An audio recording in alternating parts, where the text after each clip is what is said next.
kagaya ng paulit-ulit kong binanggit before, maraming versions ang adobo. So, itong isang recipe na to, nung napanood ko sa isang Chinese cooking channel, ang tagal-tagal na, mahigit isang dekada na, parang sinabi ko agad sa sarili ko, parang ito yung pwede natin tawaging Chinese style adobo. Pero ang tawag nila dito ay Dong Po Pork.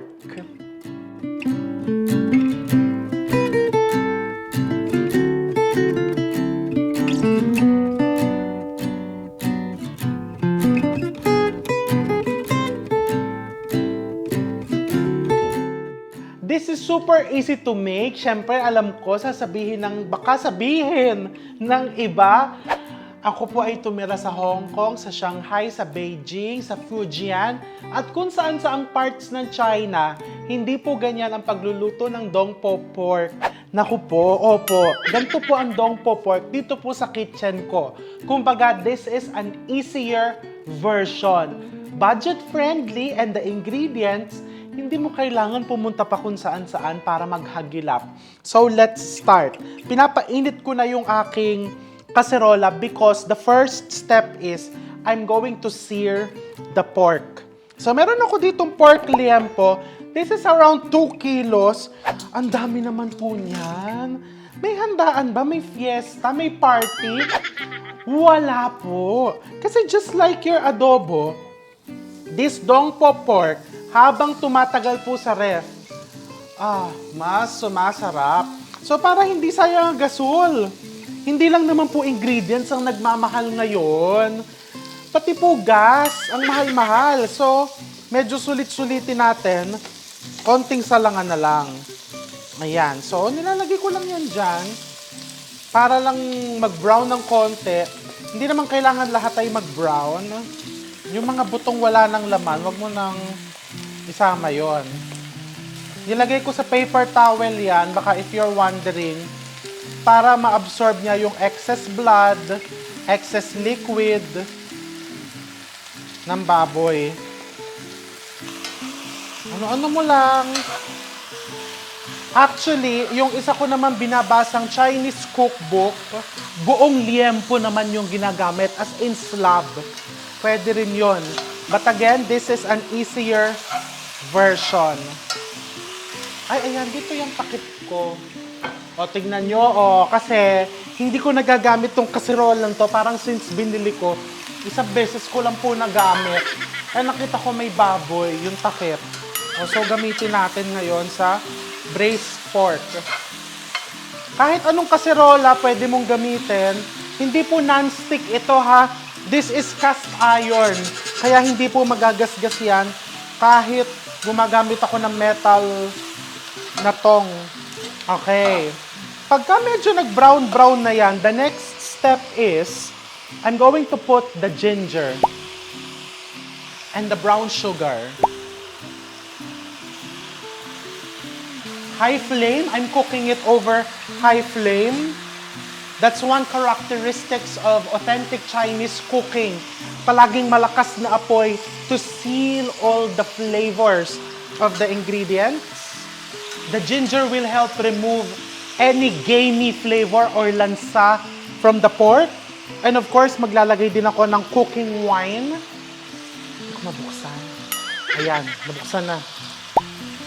Just a splash. This will also help remove any lansa.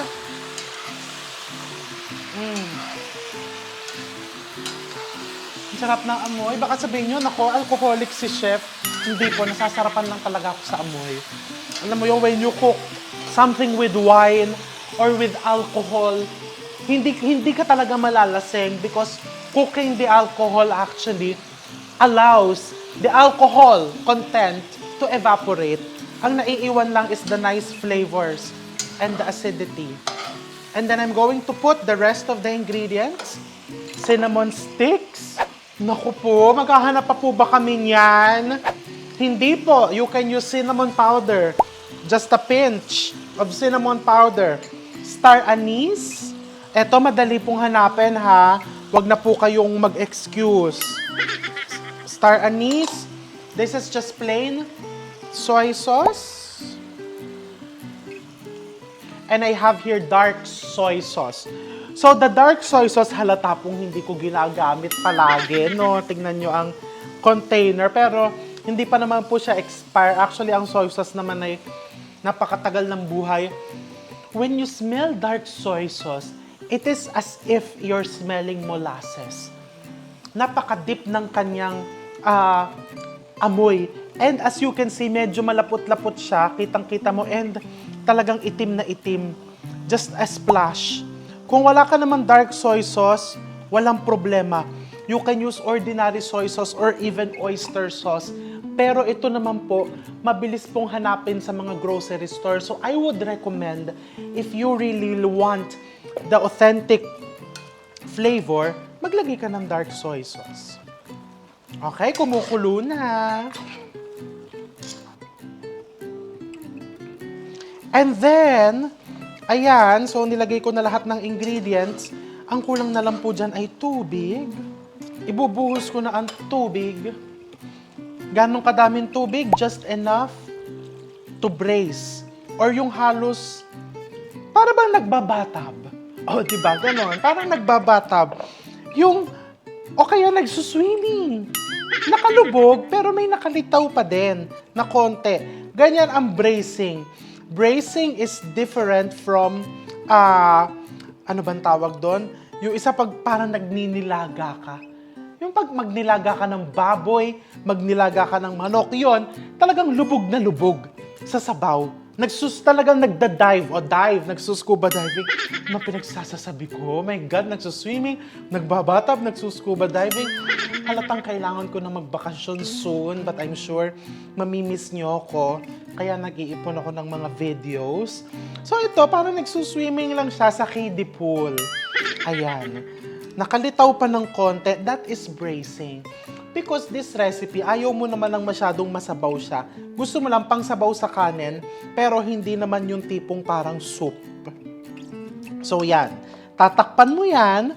Pag kumulo po yan, hihinaan ko na yung apoy, tatakpan ko and I'm going to brace it or papalambutin ko yan for around 30 to 45 minutes or until sobrang lambot nung baboy, pero hindi nadudurog. And then later, pwede natin lagyan yan ng hard-boiled eggs, spring onions, and sesame oil. Balikan natin.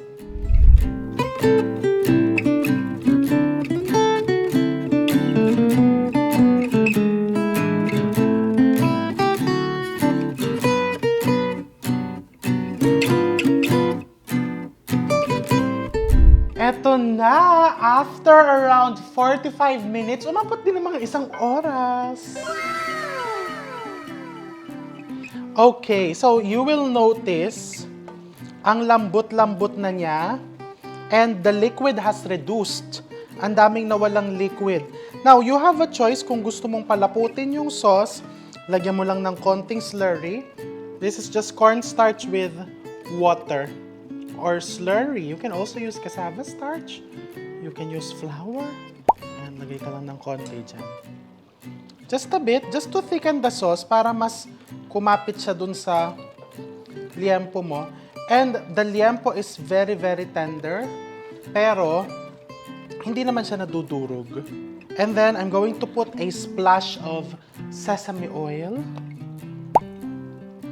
Pampabango. And of course, my rule, pag nalagay ko na yung sesame oil, ang bango. Papatayin ko na yung apoy. If you want this spicy, of course, pwede mong lagyan niya ng mga sili-sili. Hard-boiled eggs, hindi required, pero desired. O gusto ko may hard-boiled eggs. Ang ginagawa ko dun sa hard-boiled eggs is, inaano ko dun sa sauce, para humawa yung kulay ng sauce. Okay? And then, let's put it into our serving container. Our dongpo pork or Chinese braised pork or Chinese style adobo.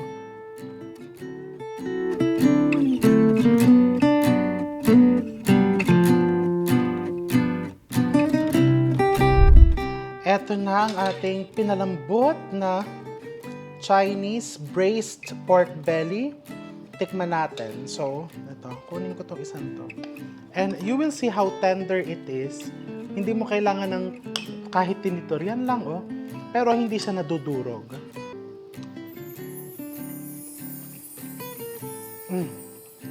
Tagos na tagos hanggang loob.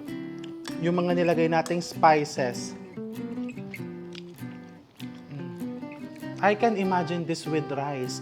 Of course, kung ayaw mo naman ng pork belly, pwede kang gumamit ng ordinaryong cut, laman, pwede. Naglagay tayo ng konting asukal kanina at the beginning of the cooking. The purpose of that is to help caramelize the pork. Nagbigay siya ng konting sweetness, pero yung tamis na hindi nakaka-overpower.